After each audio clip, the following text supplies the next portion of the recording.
শরৎকালের আবির্ভাব ঘটেছে প্রকৃতিতে। আকাশে ফালি ফালি কালো মেঘের আনাগোনা। থেমে থেমে বৃষ্টি হচ্ছে, তবে স্নিগ্ধময় করে তুলছে চারিপাশ।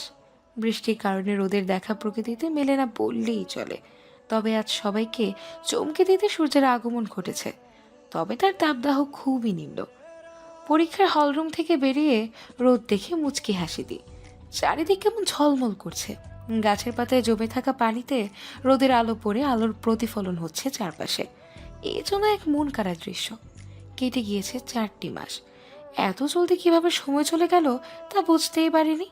আজ ছিল মেডিকেলে আমার ভর্তি পরীক্ষা। ধীর পায়ে সামনে এগোতেই দেখি রোদ্দুরের মাঝে দাঁড়িয়ে আছেন পূর্ব ভাইয়া। কপাল দিয়ে বিন্দু বিন্দু ঘাম গাল বেয়ে গড়িয়ে পড়ছে, তবে তার সেদিকে কোনো খেয়ালই নেই। সে ব্যস্ত তার ফোনে, বেশ মনোযোগ সহকারে ফোনে টাইপিং করছেন। আমি দ্রুত পায়ে ভিড় ঠেলে ঠুলে তার সামনে গিয়ে দাঁড়াই। ক্ষণের মাঝেই তিনি মাথা তুললেন, খানিক হেসে বললেন, কখন বের হলি? আপনি যখন ফোনে টাইপিংয়ে বিজি ছিলেন। ও, পরীক্ষা কেমন হলো? আলহামদুলিল্লাহ, ভালো। যা, গাড়িতে বস, আমি আসছি। আমি ভ্রু কুচকে তাকে জিজ্ঞেস করি, কই যাচ্ছেন? পূর্ব ভাইয়া তার ফোন পকেটে ঢুকে পিছে যেতে যেতে বললেন, আসছি, তুই গাড়িতে বস। পূর্ব ভাইয়া চলে গেলেন। আমি সেদিকে কিছু সময় তাকিয়ে থেকে গাড়িতে উঠে বসি। মন গহীনে একটাই প্রশ্ন ঘুরপাক খাচ্ছে, তিনি গেলেন কোথায়? 10 মিনিট পার হতেই আমার পাশে ড্রাইভিং সিটে এসে বসলেন পূর্ব ভাইয়া। ঘেমে টই টুম্বর তার শার্ট, হাতে একটা পলিথিনের প্যাকেট রয়েছে। তিনি পকেট থেকে রুমাল বের করে আমার দিকে প্যাকেটটি এগিয়ে দিতেই আমি চটপট বলি, এটা কিসের প্যাকেট পূর্ব ভাইয়া? খুলে দেখো। ক্লান্তি মাখা কণ্ঠে তিনি বললেন। আমি প্যাকেট খুলতেই চোখ দুটো বড় বড় হয়ে যায়। প্যাকেটে রয়েছে খাবার, burger, chocolate, Coca Cola, pizza, আরও বেশ কিছু। আমি চমকিত দৃষ্টিতে তার দিকে তাকাই। তিনি ফের ব্যস্ত হয়ে পড়েছেন ফোনে। আমি বললাম, পূর্ব ভাইয়া এসব কি? এত খাবার কার জন্য? পূর্ব ভাইয়া বাঁকা চোখে আমার দিকে তাকান, কণ্ঠে গম্ভীর ভাব টেনে বললেন, স্টুপিড, তোর হাতে দিয়েছে কি অন্যকে দেওয়ার জন্য? এগুলো তোর, জলদি ফিনিশ কর, একটা কিছুও জানি বাকি না থাকে। আমি চরম অবাক হয়ে তাকিয়ে আছি তার দিকে। এই লোক নিশ্চিত পাগল হয়ে গিয়েছে, না হলে এত খাবার শেষ করতে বলছে। আমি কণ্ঠে অবাক স্বর টেনে বলি, আপনি কি পাগল পূর্ব ভাইয়া? এত কিছু শেষ করব কিভাবে? তাছাড়া সকালে আমি খেয়েই বের হয়েছে, এখন এত কিছু খেতে পারবো না। পূর্ব ভাইয়া বোধ হয় কিছুটা রেগে গেলেন। চোখ পাকিয়ে তিনি বললেন, সিরিয়াসলি? সকালে খেয়েছিস? জাস্ট 1 পিস ব্রেড খেয়ে বের হয়েছিলি। সকাল 6টায় বের হয়েছিস আর এখন বাজে দুপুর 2টা। পুরো 8 ঘন্টা ধরে জাস্ট একটা ব্রেড খেয়ে আছিস। আচ্ছা, তুই কি চাস বলতো? অসুস্থ হয়ে তুই হসপিটালের বেডে পড়ে থাকবি আর আমাকে কষ্ট দিবি? কষ্ট দিয়ে দিয়ে শেষ করে ফেলবি? হোয়াই দোলপরি, এত যন্ত্রণা কেন দিস আমায়? কোনো কথা ছাড়াই আমি বার্গারে কামড় দিই। তা দেখে তৃপ্তিময়ী হাসি দিয়ে পূর্ব ভাইয়া ফোনে ব্যস্ত হয়ে পড়লেন ফের। বিরক্তি নিয়ে 2 কামড় খেয়ে চারপাশে তাকাই। গাড়িটা পার্কিং লটে। সামনে যাওয়া আপাতত সম্ভব না। শত শত স্টুডেন্ট পরীক্ষা দিয়ে হল দিয়ে বের হচ্ছে, এর মধ্যে গাড়ি নিয়ে যাওয়া অসম্ভব। আমি অসহায় চাহনি দিয়ে পূর্ব ভাইয়ার পানে তাকিয়ে বলি, আর খাবো না প্লিজ। পূর্ব ভাইয়া ফোন থেকে চোখ সরালেন।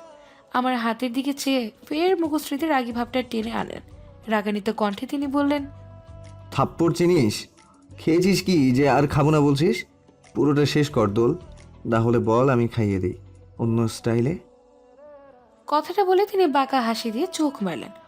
অন্য স্টাইলটা কোনটা সেটা না বুঝতে পারলো এতটুকু শিওর বেশ ভালো স্টাইল নয় সেটা। আর তাছাড়া তার হাত থেকে খাওয়া ইম্পসিবল। আমি আমতামতা করে তাকে বললাম, আপনার হাতে বা আপনার সেই অন্য স্টাইলে আমি খাবো না, নিজ হাতেই খাচ্ছি। বহু কষ্টে বার্গার শেষ করে চকলেট মুখে পুরে নি। 3-4টা ক্যাডবেরি শেষ করে পাশে পূর্ব ভাইয়ের দিকে তাকাতেই হতবিহ্বল হয়ে পড়ে। তিনি স্থির দৃষ্টি ছুড়ে দিয়ে আমার দিকে তাকিয়ে আছেন। হাত দুটো আর ঠোঁট যুগল খুবই ধীর গতিতে কেঁপে যাচ্ছে, যা আমার চোখ এড়ালো না। হঠাৎ পূর্ব ভাইয়া এগিয়ে আসেন, আমার দুবাহু খানিকটা জোরে চেপে ধরে গাড়ির দরজার সাথে চেপে ধরেন। আকস্মিক কাণ্ডে ভয় পেয়ে আমি কিছু বলতে নিব, তার আগেই তিনি তার মাথা নিচু করে আমার থুতনিতে নিজের ওষ্ঠযুগল স্থাপন করেন। গভীর চুমু এঁকে দিয়ে আমার অধর যুগলের পাশে লেপ্টে থাকা চকলেটগুলো নিজের ওষ্ঠ দ্বারা মুছে নেন। পরিশেষে এক প্রকার ছিটকে দূরে সরে যান তিনি। আমি এখনও নিস্তব্ধ, বাকরুদ্ধ। তিনি এমনটা দ্বিতীয়বার করবেন তা কল্পনাই করিনি, কারণ তিনি আমায় কথা দিয়েছিলেন আমায় হালালভাবে স্পর্শ করবেন। আর চোখে তার দিকে তাকিয়ে দেখি তিনি জোরে জোরে শ্বাস টানছেন অন্য পাশে তাকে। অতঃপর আমার হাতে অন্য দিক ঘুরেই টিস্যু দিয়ে বললেন, মুখের চকলেটগুলো মুছে ফেল, নিজেকে কন্ট্রোল করা পসিবল হচ্ছে না আমার। পূর্ব ভাইয়ের কথা শুনে রাগে মনে হয়েছিল তার চুল ছেড়ে ফেলে, পুরো মাথার চুলগুলো। টিস্যু দিয়ে ঠোঁট থুতনি মুছে সেটা গাড়ির কাজ ভেদ করে বাহিরে ছুঁড়ে মারি। পরিশেষে রাগ কাবু করতে না পেরে পূর্ব ভাইয়ের হাতে আলতো থাপ্পড় দিই। সঙ্গে সঙ্গে তিনি ঘুরে তাকান। আমি কাঁদো কণ্ঠে বলি, অসভ্য লোক আপনি, আপনি কথা রাখেননি, বলেছিলাম আমায় আর স্পর্শ করবেন না, কিন্তু কিন্তু আজ এটা কি করলেন? আপনার মতো লোককে ট্রাস্ট করা জাস্ট টাইম ওয়েস্ট। চরম অসভ্য আপনি, ছি। নাক সিটকিয়ে মুখ অন্যদিকে ঘুরিয়ে নিই। তার আগে খেয়াল হয়েছিল পূর্ব ভাইয়ের অবিশ্বাস্য করা চাহিনি। হয়তো তিনি বুঝতে পারেননি আমি এতগুলো কথা তাকে গড়গড় করে বলে দেব। মৌনতা পালন করা দুজনের মাঝে হঠাৎ হাতে হ্যাচকা টান অনুভূত হয়। ছিটকে গিয়ে পড়ি পূর্ব ভাইয়ের বুকে। মাথা তুলে বেশ কঠিন কয়েকটা কথা বলবো, তার আগে পূর্ব ভাইয়ের চাহনি দেখে থতমত খেয়ে যায়। তার চাহনি কিছুটা অন্যরকম, নিঃস্বার্থময় বা পূর্ণতা পেয়েছে এমন টাইপ চাহনি। পূর্ব ভাই আমার বাহু ছেড়ে চিবুক স্পর্শ করলেন। নরম কণ্ঠে বললেন তিনি, তার অষ্টদয়ে শুধুমাত্র আমার আধিপত্যতা, তার সর্বমুখে চলবে আমার রাজত্ব, কারণ সে যে আমার প্রাণসী, আমার বেঁচে থাকার প্রাণ ভ্রমর আসে। আমার সবটা জুড়ে যেমন তার স্পর্শ বিদ্যমান থাকবে, তেমনি তার সবটা জুড়ে থাকবো আমি। আমার অস্তিত্ব, স্পর্শ, অন্য কিছু তার উপর স্পর্শ করুক বা হেঁটে সেটে থাকুক, তার অনুমতি যে এই ফায়াজ আবরার পূর্ব দেবে না। একান্ত রূপে মনের মন্দিরে তাকে স্থান দিয়েছে সে। এত সহজে তার স্নিগ্ধ পরীর উপর অন্য কেউ আধিপত্য বিস্তার করবে, এটা সে কিভাবে মেনে নেবে? ঘোরের মাঝে থেকেই পূর্ব ভাইয়ের সবটা কথা শুনেছিলাম, তবে লাস্টের বলা স্নিগ্ধপরী শব্দটা শুনেই আমার অনক নড়ে। শত শত কৌতূহল আর কিছু জানার আকাঙ্ক্ষা নিয়ে তার দিকে গভীর দৃষ্টি দিই। অতপর অস্থিরতা নিয়ে বলি, স্নিগ্ধপরী, এটা আপনি ডাকলেন? তার মানে কি সেই লোকটা আপনি ছিলেন? সেই কালো পোশাকধারী লোক যে আমার প্রতিদিন চিরকুট পাঠাতো, হুমকিস্বরূপ প্রেম বাক্য উপস্থাপন করতো? আর আর সে তো আমার সামনে কয়েকজনকে মেরে ফেলেছে, আশমিকে মেরে টুকরো টুকরো করেছে। পূর্ব ভাইয়া, তাহলে সে আপনি ছিলেন? ভরত কৌতূহল নিয়ে প্রশ্ন করতেই পূর্ব ভাইয়া আমার কপালের সামনে থাকা চুলগুলোকে কানের পিঠে গুঁজে দেন। রহস্যময়ী হাসি দিয়ে বললেন, তো তোর কি মনে হয় পূর্বের সম্পদে অন্য কেউ নজর দেবে আর তা আমি মেনে নেব? আড়ালে থেকে এভরি টাইম তোকে কড়া সিকিউরিটিতে রেখেছি। হুট করে মনে ভয় ছেয়ে গেল। ভীত কণ্ঠে বলি, তাহলে সেই ভয়ানক মৃত্যুগুলো আপনিই দিতেন? কিন্তু কি করে? আপনার কাছে রিভলভার কোথা থেকে আসলো? পুলিশ অ্যারেস্ট করেনি আপনাকে? আপনার রিভলভার লাইসেন্স প্রাপ্ত ছিল, এটা আমি দেখেছি পূর্ব ভাই। যেদিন সেই দুটো ছেলেকে আমার সামনে গুলি করেছিলেন, আমায় এসে আগলে ধরেছিলেন, তখন আপনার পকেট থেকে কাজ বের হয়। লাইসেন্স প্রাপ্ত রিভলভার ছিল আপনার? হ্যাঁ, আসামি তো পুলিশের আওতায় ছিল। তাহলে তাহলে এসব কি করে? প্রশ্নগুলো করতে করতেই মাথা চক্কর দেয়। তখন পূর্ব ভাইয়া আমায় ছেড়ে দেন, শটান হয়ে বসে উত্তরের আশায়। পূর্ব ভাইয়া বললেন, সব উত্তর একেবারে জেনে গেলে রহস্যের কোনো মূল্য থাকে না তোর পরি। প্রকৃতি সব রহস্য উদ্ঘাটন করতে নেই, তেমনি আমার ব্যাপারে সব রহস্য উদ্ঘাটন করার প্রয়োজন নেই। সব কিছু জেনে গেলে জীবনে কৌতূহল কই থাকলো? ব্যাস, আর কিছুই বললেন না তিনি। গাড়ি স্টার্ট দেন। রাস্তা ফাঁকা হয়ে এসেছে। আমি পুরো রাস্তায় উত্তর জানার জন্য হাঁসফাঁস করলেও তিনি আমায় কিছুই বলেনি। রাগের বশে উল্টো দিকে মুখ করে বসে থাকি পুরো রাস্তায়। রুমে পায়চারি করছি দ্রুত গতিতে। শান্তি পাচ্ছি না মনের কোথাও। প্রশ্নগুলোর উত্তর না জানলে প্রশান্তি মিলবে না। এদিকে উত্তর যে পূর্ব ভাইয়া দেবেন না এটাও শিওর। বিরক্ত হয়ে কাবার্ড খুলি ফ্রেশ হওয়ার ড্রেস নেওয়ার জন্য। তখন চোখে পড়ে কালো শাড়িটা। মুহূর্তে মনে পড়লো সেই দিনের কথা। এই কয়েক মাসে আগের ঘটনা ভুলে গিয়েছি একদম। আয়েফ ভাইয়া এখন আর এই বাসায় আসেন না। পরিবারের সবাই বিষয়টি জেনে গিয়েছে। পূর্ব ভাইয়া বলেছেন, আমার শতবার না করা সত্ত্বেও তিনি শোনেননি। আয়েফ ভাইয়া বা তার পরিবারের সাথে আবরার মেনশনের আর কোনো যোগাযোগ বা ভালো সম্পর্কই নেই। পূর্ব ভাইয়ের সাথে আয়াফ ভাইয়ার ফ্রেন্ডশিপ ছিল 25 বছরে, যা নিমিষেই চুরমার হয়ে যায়। পূর্ব ভাইয়াকে ঘটনাটি নীরব এবং আদ্রাফ বলে দিয়েছে। ইচ্ছে করে নয়, আদ্রাফ ক্যামেরা লাগাতে গিয়ে ধরা পড়ে যায় পূর্ব ভাইয়ার হাতে। অতঃপর ভয়ের চোটে পুরা ঘটনা নীরব আদ্রাফ গড় গড় করে বলে দেয়। শাড়ি পরার অপরাধে সেদিন আমায় পূর্ব ভাইয়া কিছুই বলেননি, তবে রেগে আমার সব শাড়িগুলো কেটে টুকরো টুকরো করে ফেলেছিলেন। হাসি মুখে তা দেখে এক পর্যায়ে শব্দ করে হেসে দিয়েছিলাম, যার ফল কিছুটা ভয়ানক ছিল। মাঝরাত, সবাই ঘুমে মগ্ন হলে অহরা ঘুমায়নি। টিপটিপ পায়ে দোলার রুমে প্রবেশ করেছে। হাতে দুটো ইঞ্জেকশন। চটজলদি ঘুমন্ত দোলার হাতের রগে ইঞ্জেকশন দুটো পোষ করে দেয় সে। স্বস্তির শ্বাস ফেলে নিজের রুমে এসে কাউকে মেসেজ করে ওরা বলল, ইঞ্জেকশন পুশ করার ডান, কয়েকদিনের মাঝেই ক্যান্সার ধরা পড়বে। ওরা বসে পড়ে বেড়ে, চুপ করে পানি টুপটাপ করে পানি গড়িয়ে পড়ে চোখ থেকে। তার জীবনটা এতটা কঠিন, কষ্টদায়ক কেন? ওরা হিচকে তুলে কাঁদছে। কাঁদার ফলে ওর চোখের সাদা অংশটুকু রক্তিম বর্ণ ধারণ করেছে। ফোন বেজে উঠতেই কান্না থামায় বহু কষ্টে সে। অতঃপর ফোন রিসিভ করে বলল, হ্যালো, কে? আমি ফায়েজ আবরার পূর্ব, ছাদে এসো। ওরা কেঁপে উঠল যেন। জোরপূর্বক গলা দিয়ে শব্দ বের করে বলল, আসছি। কথাটা বলেই সে ফোন কেটে দেয়। ওয়াশরুমে গিয়ে পানি দিয়ে চোখ মুখ ধুয়ে নেয় ভালোভাবে, নয়তো পূর্ব যদি বুঝতে পারে সে কেঁদেছে তাহলে কুরুক্ষেত্র বাঁধিয়ে ফেলবে। ওরা চট জলদি চলে যায় ছাদে। ছাদের কর্নারের দিকে তাকাতেই নজরে আসে কারো প্রতিচ্ছবি। অন্ধকারে তার চেহারা না দেখা গেলেও ওরা বুঝতে পারে সে পূর্ব। পূর্বের পাশ ঘেঁষে দাঁড়ায় ওরা। পূর্ব তখন মনের সুখে আকাশ পানে সিগারেটের বিষাক্ত ধোঁয়া উড়াতে ব্যস্ত। এই ব্যস্তক্ষণ পালন করছে। ওরার উপস্থিতি টের পেয়ে সে গম্ভীর কণ্ঠে বলল, ইঞ্জেকশন দিয়েছো? হ্যাঁ। দীর্ঘশ্বাস ছেড়ে বলল ওরা। দুটো নাকি তিনটা? দুইটা আপাতত, তিনটা একসাথে দিলে অসুবিধা হবে অনেক। পূর্ব ফের ব্যস্ত হয়ে সিগারেটের মাঝে। চোখ দুটো যেন জলজল করছে। আধারে আশপাশ ছেয়ে থাকলেও ওরা ঠিকই দেখতে পায় সেই জলজল চোখ দুটো। বুকে মোজর দিয়ে ওঠে তার। নিজেকে সামলাতে না পেরে ওরা কেঁদে দিয়ে বলল, এমনটা না করলে হয় না পূর্ব। দোলের তো কোনো দোষই নাই। মাঝখান থেকে এই মেয়েটা কেন কষ্ট পাবে?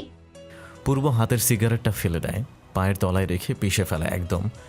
ধরা কণ্ঠে পূর্ব বলল, এমন কিছু সময় আছে যেখানে আমাদের দোষ না থাকা সত্ত্বেও আমাদের শাস্তি ভোগ করতে হয়, দোলার ক্ষেত্রেও তাই। ওরা এবার পূর্ণ দৃষ্টি দেয় পূর্বের দিকে। পর্যবেক্ষণ করার পর সে বলল, দোলকে ভালোবাসো? জানি না। গম্ভীর কণ্ঠে উত্তর দেয় পূর্ব। পরিশেষে দ্রুত পায়ে ছাদ থেকে নেমে চলে যায়। ওরা সেদিকে তাকিয়ে দীর্ঘশ্বাস ছাড়ে। কিছু পরিস্থিতি আমাদের জীবনকে নরকে পরিণত করে। নরকের যন্ত্রণায় আমাদের জ্বালিয়ে পুড়িয়ে ভস্ম করে দেয়। সেই যন্ত্রণার দাগ কখনো মুছে যায় না। কিছু কালো স্মৃতি হিসেবে তারা আমাদের চারপাশে বিচরণ করে। ওরা আর পূর্বের ক্ষেত্রেও হয়তো তাই। ভোরবেলা হঠাৎ করে ঘুম ভেঙে যায় আমার। তীব্র মাথা ব্যথায় শ্বাস আটকে আসার উপক্রম। মাথা বালিশ থেকে তুলতেই চোখ দুটো মার্বেলের মতো গোল গোল হয়ে যায়। বালিশে রক্ত, বেশ খানিকটা। রক্ত আসলো কোত্থেকে? কানের কাছটায় ভেজে অনুভূতি হতেই সেখানে স্পর্শ করি। হাতটা চোখের সামনে আনতেই দৃশ্যমান হয় রক্তাক্ত হাত। কান দিয়ে রক্ত পড়ছে। মাথা আউলিয়ে যায় ক্ষণে। বমি বমি ভাব আসাতে দৌড়ে ওয়াশরুমে চলে যায়। গল গল করে রক্ত বমি করি। শরীর নিস্তেজ হয়ে আসতেই ওয়াশরুমের ফ্লোরে বসে পড়ি। রক্ত বমি, রক্ত কান দিয়ে কেনই বা পড়ছে তা ভাবার মতো সময় হলো না যেন। চক্ষু যুগল বন্ধ করে ফ্লোরে মাথাটা বেশ জোরে সরে পড়ে যায়। জ্ঞান হারানোর আগে পূর্ব ভাইয়ার চেহারাটা মুখের সামনে ভেসে ওঠে। সময়ের ব্যবধানে জ্ঞান ফিরে আসতেই নিজেকে বেডে পাই। মাথা ধরে উঠে বসতেই ব্যালকনিতে কারো ছায়া দেখতে পেলাম। কেউ দাঁড়িয়ে আছে। পূর্ব ভাই। তড়িৎ গতিতে বেড থেকে নামতে গিয়ে হোঁচট খেয়ে পরিচিতি নিলেই সামনে নিয়ে বেলকনিতে চলে যাই। বহু কষ্টে শব্দগুচ্ছগুলো এক করে নিম্ন কণ্ঠে বলি, পূর্ব ভাই। তিনি পিছে ঘুরে দাঁড়ান। হ্যাঁ, পূর্ব ভাই ইনি। কেমন থমথমে চাহনি নিয়ে তাকিয়ে আছেন। আমি ঠোঁটের কোণে হাসি টেনে সামনে এগোতেই ফের পড়ে যাই। অদ্ভুত ব্যাপারটা হচ্ছে, পূর্ব ভাইয়া একবারও এগিয়ে এসে আমায় ধরলেন না। অবিশ্বাস্য চাহনি নিয়ে তার পানে তাকাই। তার দৃষ্টি স্বাভাবিক। অন্যদিকে মুখ ঘুরিয়ে নেন তিনি। তা দেখে বুকে হু হু করে ওঠে। সোফা ধরে উঠতে নিব, শক্তি পাচ্ছি না। এতটা দুর্বল লাগছে কেন? ফের পূর্ব ভাইয়াকে উদ্দেশ্য করে বলি, পূর্ব ভাই আমি উঠতে পারছি না, আপনার হাত একটু দিন। পূর্ব ভাইয়া এগিয়ে আসলেন। চিন্তার ভয়ে ছেয়ে থাকা মন গহীনে যেন আলোর দিশা এলো। তিনি এগিয়ে এসে আমায় হাত ধরে হ্যাঁচকা টান দিয়ে উঠিয়ে নেন, অতঃপর দ্রুত পায়ে পিছে সরে যান। চোখে আমার পানিতে টইটুম্বুর। হেঁচকা টান দেওয়া হাতে প্রচণ্ড ব্যথা পেয়েছি। আমি স্বাভাবিক হয়ে বলি, আপনি আমার রুমে? তিনি বললেন, ওয়াশরুমে ওভাবে পড়েছিলি কেন? জানি না, হঠাৎ মাথা ঘুরে পড়ে যাই, তারপর আর কিছু মনে নেই। খাওয়া দাওয়া ঠিক মতো করিস না কেন? বেশি খারাপ লাগছে? ডাক্তার ডাকবো? আমি আলতো হেসে বলি, না লাগবে না, ঠিক আছে আমি। আমার উত্তর শুনে তিনি আর 1 মিনিটও দাঁড়ালেন না। গটগট পায়ে চলে যেতে নিলেই আমি পিছু ডেকে বলি, আপনি ঠিক আছেন পূর্ব ভাইয়া? তা আমাকে কি তোর অস্বাভাবিক বা পাগল টাইপ মনে হচ্ছে রিসেন্ট? ধমকে সেটা বললেন তিনি। আমি অশ্রুসিক্ত নয়নে তাকিয়ে থাকাকালীন ধীর কণ্ঠে বলি, না, আমার কথার মানে সেটা ছিল না। তো কি মিন করছিস তোর কথায়? ডিসগাস্টিং। সময় অপচয় হলো তোর সাথে কথা বলে। চলে যান পূর্ব ভাইয়া। আমিও অবাক নয়নে তাকিয়ে আছি। আচ্ছা, ইনি কি সেই পূর্ব ভাইয়া যে আমার সাথে কখনো উঁচু গলায় কথা বলতেন না, ধমক দিতেন না? আজ হঠাৎ তার কি হলো? বেলকনির দেয়াল ঠেস দিয়ে বসে অনিচ্ছা সত্ত্বেও কেঁদে দিই। কি হলো তার? এমন ব্যবহার তো পূর্ব ভাইয়া আমার সাথে আগে কখনো করেননি। তবে আজ আজ এসব এমন উদ্ভট আচরণ করলেন কেন? আজ অরিন আর অভ্র ভাইয়ার হলুদ, আর কাল বিয়ে হবে। অরিনকে আমাদের বাসায় আনা হয়েছে। এখান থেকে হলুদ লাগিয়ে পরবর্তী দিন বিয়ের জন্য বুক করা হোটেলে নিয়ে যাবে। সবাই ব্যস্ত হলুদ সন্ধ্যার আয়োজনে, তবে আমি চুপচাপ বসে তাদের কাজ দেখছি। বেশি আছে মন গহীন। সকালের পূর্ব ভাইয়ার করা ব্যবহারের কথা মনে পড়তেই শুধু কান্না পায়। তিনি এমন করলেন কেন? রক্তবমি বা অসুস্থতার কথা কাউকেই জানায়নি। আম্মু কয়েকবার সন্দেহ করেছিল আমার কিছু হয়েছে, কিন্তু আম্মুকে মিথ্যে বলে কাটিয়ে নিয়েছি তার সন্দেহ। অন্যদিন হলে হয়তো বাসার সবাই এক মুহূর্তে বুঝে যেত আমার অসুস্থতার কথা, কিন্তু আজ কেউ বুঝতে পারেনি। বিয়ে এবং হলুদ এসব নিয়ে সবাই খুব ব্যস্ত। আবরার মেনশনে থেকে আসার সময় পূর্ব ভাইয়া একেবারের জন্য আমার সামনে আসেননি, একটু কথা বলেননি, যেতে বাধা দেননি। এসব যেন মনে শুধু কষ্ট দিচ্ছে, স্বাভাবিক থাকতে দিচ্ছে না আমায়। কাঁধে কারো স্পর্শ পেতে পিছু ঘুরে তাকাই। অরিন দাঁড়িয়ে, ওর চোখ মুখে মলিনতা ভাব। হয়তো বিয়ে হচ্ছে তাই দেখে, বাবা মার থেকে দূরে চলে যেতে হবে তাই ভেবে। অব্র ভাই বিয়ের পর অরিনকে কানাডা নিয়ে যাবে। অরিন আমার পাশে বসে পড়ল। চোখ দুটো ওর জানান দিচ্ছে তারা কিছু বলতে চায়, অনেক কিছু। অরিন বলল, এভাবে মন খারাপ করে বসে আছিস যে? রেডি হবি না? ফাংশন শুরু হবে একটু পর। হুট করে কি হলো জানে নেই, অরিনকে জড়িয়ে ধরে হু হু করে কেঁদে দিই। কান্নারত কণ্ঠে পূর্ব ভাইয়ার করা বিহেভের বর্ণনা দেই ওকে। তা শুনে মলিন হাসে অরিন। ও বলল, আমাদের জীবনটা উপন্যাস না রে দোল পাখি। সবসময় যে সুখ থাকতে হবে তা কিন্তু নয়। আমাদের অগোচরে অনেক কিছুই হয় প্রতিনিয়ত, অনেক বড় কিছু। ইউনো, মাঝে মধ্যে প্রিয়জনকে কাছে পেতে হলে কষ্ট পেতে হয় অনেক। তোর ক্ষেত্রেও হয়তো তাই। তবে একটা জিনিস মনে রাখবি, যে তোকে কষ্ট দিয়েছে সে নিজেও ভালো নেই রে। সে ভালো নেই, কষ্টে কষ্টে জর্জরিত হয়ে হাতমরা হয়ে চলাফেরা করছে সে। অরিনের কথায় কিছুটা আয়ত্তে করতে পারলেও শেষের কথাগুলো বুঝলাম না। পূর্ব ভাই কষ্টে আছেন, তাহলে আমাকে কষ্ট দেওয়ার কারণ? আমি প্রশ্নসূচক দৃষ্টিতে তাকাতেই অরিন উঠে দাঁড়ায়, যেতে যেতে বলল, সব প্রশ্নের উত্তর একসাথে দেওয়া সম্ভব না। অপেক্ষা কর, তবে বিশ্বাস হারাস না, সে কষ্ট পাবে। অরিন চলে যেতেই শত চিন্তা ফের ঝেঁকে ধরে আমায়, তবে উত্তর নেই। ফাংশনের কাজকর্ম শেষ করে দ্রুত রুমে এসে দরজা বন্ধ করে দিই। যন্ত্রণা হচ্ছে, শরীর নিস্তেজ হয়ে আসছে বারংবার। রুমটা পুরো অন্ধকার। লাইট জ্বালাতে নিলেই কেউ আমায় ঝাপটে ধরে। চেঁচাতে নিয়ে থেমে যাই। সুপরিচিত ঘ্রাণ এসে নাকে বাড়ি খেতেই শিহরণ বয়ে যায় শরীরে। ভাইয়া ইনি নিশ্চিত আমি কিছু বলতে নেব, তার আগেই তিনি আমায় ছেড়ে হাত দুটো চেপে ধরেন শক্ত করে। আলতোভাবে চুমু খান। কপালে নিজের ওষ্ঠধরের ছোঁয়া সম্পূর্ণ করে কোলে তুলে নেন আমায়। চুপ থাকার এক পর্যায়ে আমি বলি, এসব কি পূর্ব ভাইয়া? চোরের মতো আমার রুমে কি করছেন? নিচে নামান আমায়, আর চলে যান এখান থেকে। তিনি আমায় বেডে শুইয়ে দেন। তার দুহাত দিয়ে আমায় শক্ত করে জড়িয়ে ধরে মিহি কণ্ঠে বললেন, কথা বলিস না এখন, একটু ঘুমাতে দে। লাইট অন করবি না ভুলেও, তাহলে আমি তোর কাছে থাকতে পারবো না। আমি চমকে উঠি। কথার আগা মাথা বুঝতে না পেরে কিছু বলার জন্য উদ্যক্ত হতেই কানে এসে বাড়ি খায় কারো ভারী নিঃশ্বাসের শব্দ। তার মানে তিনি ঘুমিয়ে গিয়েছেন এত জলদি? বিয়ে বাড়িতে হঠাৎ কারো চিল্লানোর শব্দে থেমে যায় সবার কাজকর্ম। গালে হাত দিয়ে অশ্রুসিক্ত নয়নে তাকিয়ে আছি পূর্ব ভাইয়ের দিকে। তিনি আগে ফোঁসফাঁস করছে এক প্রকার। থাপ্পড়ের কারণে গালে নিশ্চিত তার 5টা আঙ্গুলে ছাপ পড়ে গিয়েছে। আম্মু দৌড়ে এসে আমি আগলে নেয়। বাবা পাশে দাঁড়িয়ে পূর্ব ভাইয়াকে ঝাঁঝালো কণ্ঠে জিজ্ঞেস করলেন, এসব কি পূর্ব? তুমি আমার মেয়েকে থাপ্পড় মারলে কেন? আগের মতো কাহিনী শুরু করেছো। ওকে মারার বা এভাবে অপমান করার কারণটা কি? বাবা বেশ রেগে আছেন। তাই হয়তো আজ প্রথমবারের মতো পূর্ব ভাইয়ের সাথে এমন উঁচু গলায় শাসিয়ে কথা বলছেন। বাবা কখনোই পূর্ব ভাইয়াকে ধমকে কথা বলেন না। পূর্ব ভাইয়া তার কাছে খুব পছন্দের একজন ব্যক্তি। বড় চাচু আর চাচি এগিয়ে আসলেন। তাদের চোখ মুখেও রাগ বিদ্যমান। চাচু বললেন, পূর্ব, সাহস কি দিন দিন তোমার তরতর করে বাড়ছে? দুলের গায়ে আমরা একটা আঁচড়ও দেই না, আর তুমি কিনা ওকে থাপ্পড় মেরে দিলে? কি কারণে? উত্তর দাও। কারো কথা বা প্রশ্ন আমার কানে আসছে না। আমি এক থেনে তাকিয়ে পূর্ব ভাইয়ার দিকে। চোখ দিয়ে অশ্রু পড়া বন্ধ হয়নি, অনবরত চলছে। বিয়ে মহলে প্রবেশ করার পর আমি সর্বপ্রথম পূর্ব ভাইয়ার খোঁজে চারিপাশে তাকাচ্ছিলাম। হঠাৎ কারোর সাথে ধাক্কা লাগায় তাল সামলাতে না পেরে মাটিতে পড়ে যায়। মাথা ঘুরিয়ে পিছে তাকাইয়ে দেখি পূর্ব ভাইয়াকে। তার হাতে কিছু কাগজ ছিল, যা আমার ধাক্কা লাগার ফলে মাটিতে গড়াগড়ি খাচ্ছে। আমি হাতে ভর দিয়ে উঠে বসে পূর্ব ভাইয়াকে কিছু বলতে নেব, তখনই সে আমার গালে ঠাস করে থাপ্পড় মেরে দেন। থাপ্পড় খাওয়ার পর হতবিহ্বল হয়ে পড়েছিলাম আমি। নির্বাক চাহনি দিয়ে তার দিকে এক দৃষ্টিতে তাকাই। ধরা কণ্ঠে বলি, পূর্ব ভাই, কিছু হয়েছে?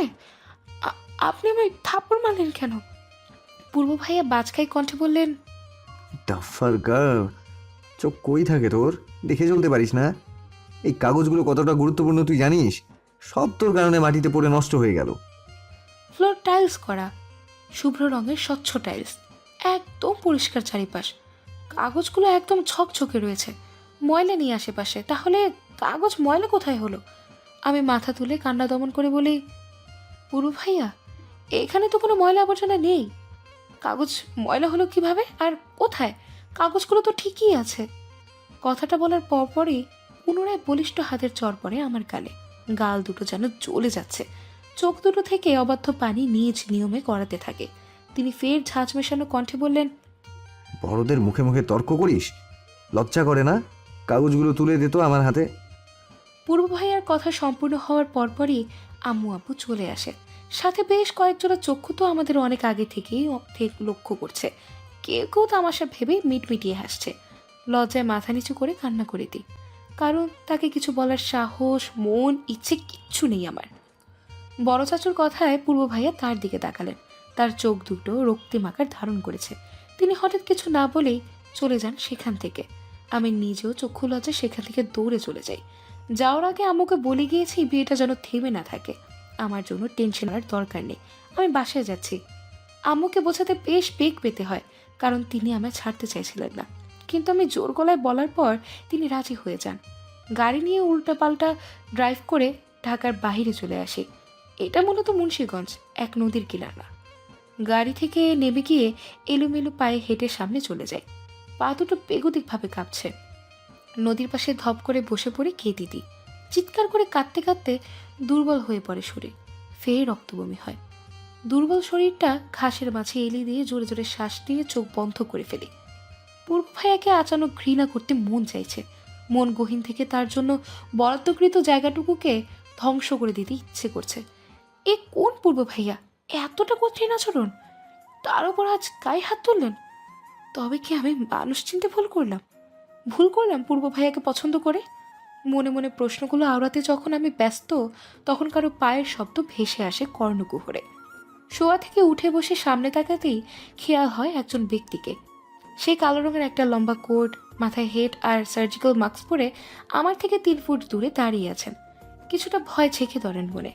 দাঁড়াতে নিব তার আগেই সে ব্যক্তি তড়িৎ গতিতে এগিয়ে এসে আমায় জড়িয়ে ধরে। আমি টের পাই ঘাড়ে তরল জাতীয় কিছু পড়ছে। গুমড়ে কান্নার শব্দ ভেসে আসাতে মনে হলো ব্যক্তিটি কাঁদছে। সে বলল, আমায় মাফ করে দে দুলপুরি, মাফ করে দে। তোর গায়ে আমি হাত তুলতে চাইনি, তোকে আঘাত করার সময় পাথর হয়ে গিয়েছিলাম। আমার মন হৃদয় সব কিছু স্তব্ধতা ধারণ করেছিল, হৃদস্পন্দন থেমে গিয়েছিল মুহূর্তেই। তোকে আঘাত যেই হাতটি দ্বারা করেছি, সে হাত ক্ষত বিক্ষত করে দিয়েছি। পূর্ব ভাইয়ার কথায় আমি সর্বপ্রথম তার ডান হাতের দিকে তাকাই, কারণ এই হাতটি দিয়েই তিনি আজ সকালে আমায় পরপর 2টো থাপ্পড় দিয়েছেন। হাতটিতে ব্যান্ডেজ করা, তবু রক্তটা যেন বাধা মানছে না। সাদা ব্যান্ডেজটার পুরো অংশটাই লাল রক্তে চুপচুপ। আমার হঠাৎ রাগ উঠল, তাকে সজোরে ধাক্কা মেরে ঠাস ঠাস করে এক গালেই 3টে থাপ্পড় মেরে দিই। রাগে গা থর থর করে কাঁপছে আমার। এমন উদ্ভট ব্যবহারের মানে কি? কষ্ট দেবেন আবার আগলে নেবেন, ওয়াই? আমি রাগান্বিত কণ্ঠে বলি, আপনি পাগল হয়ে গিয়েছেন পূর্ব ভাইয়া। সময় থাকতে সাইকিয়াট্রিস্ট দেখান, নয়তো পরে পাগল হয়ে রাস্তায় রাস্তায় ঘুরতে হবে। তার হাতে গাল বিদ্যমান। দুদিন আমার দিকে স্থির দৃষ্টিতে তাকিয়ে নিজের মুখে এটে সেটে থাকা সার্জিক্যাল মাস্কটা টেনে খুলে ফেললেন। অদ্ভুত ব্যাপারটা হচ্ছে, তার ঠোঁটের কোণে হাসি, অমায়িক হাসি। পূর্ব ভাইয়া আমার হাতের কনুই ধরে তার সামনে এগিয়ে নিয়ে যান। সামনে পড়ে থাকা অবাধ্য চুলগুলোকে কানের পিঠে গুজে দিয়ে ধরা কণ্ঠে বললেন, পাগল তো সেই কবেই আমি হয়েছি স্নিগ্ধ পরি। তোমার স্নিগ্ধময় প্রেমের সম্মোহনে আমি উন্মাদ হয়েছি। নিজের উশৃঙ্খল জীবনে শৃঙ্খলা ফিরিয়ে এনেছি তোমার কারণে। তোমায় আগলে রাখতে কত রাত 2 চোখের পাতা এক করিনি, হিসেব নেই। তোমাকে হারানোর ভয়ে সব সময় আমি তটস্থ হয়ে থাকতাম।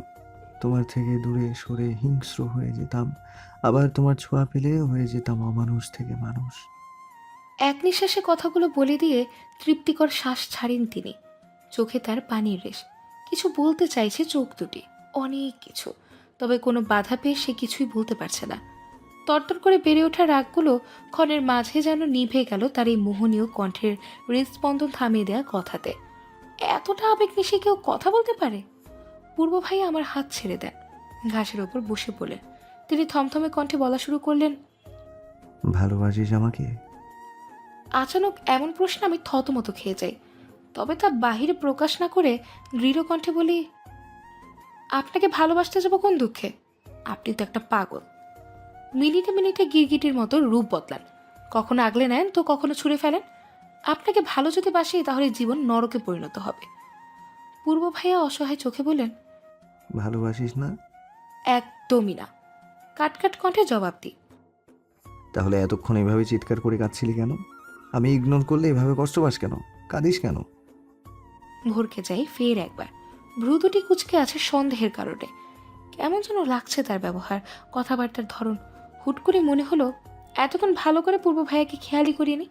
আমায় নিশ্চুপ দেখে পূর্ব ভাইয়া নিজের জায়গা থেকে উঠে আসেন। আমার সন্নিকটে এসে এক হাতে টেনে নিয়ে চট জলদি একটা আঙুল নিজের ওষ্ঠধয়ে ছুঁয়ে দেন। কিছুটা কাছে এসে মাতাল কণ্ঠে বললেন, কি হলো বল? বিদঘুটে এক বিশ্রী গন্ধ এসে নাকি বাড়ি খায়। চোখ মুখ কুচকে এসে দ্রুত বসি। গন্ধটা কিসের হতে পারে তা বুঝতে আমার 2 মিনিট লাগে। সচকিত চোখে আমি পূর্ব ভাইয়ের দিকে তাকাই। তিনি ড্রাঙ্কড। রাগে দুঃখে পুনরায় দলা পাকিয়ে কান্না আসে। তার মানে এতক্ষণে তিনি যা বলেছিলেন সবই নেশার ঘরে। হায় মাপুত, আমি ভেবেছিলাম হয়তো সরি বলতে এসেছেন, ক্ষমা চেতে এসেছেন, কিন্তু তিনি আমার ভুল প্রমাণিত করে দিলেন। বুক ভরা কষ্ট নিয়ে জড়তা নেমে আসা পা দুটো নিয়ে এগোই সামনে। যাওয়ার আগে পূর্ব ভাইয়ের দিকে তাকিয়ে বলি, আপনি খুব খারাপ একটা লোক পূর্ব ভাই, খুব খারাপ। কখনো মাফ করবো না আপনাকে, আমি চলে যাব অনেক দূরে। কথাটা বলে দৌড় লাগাই।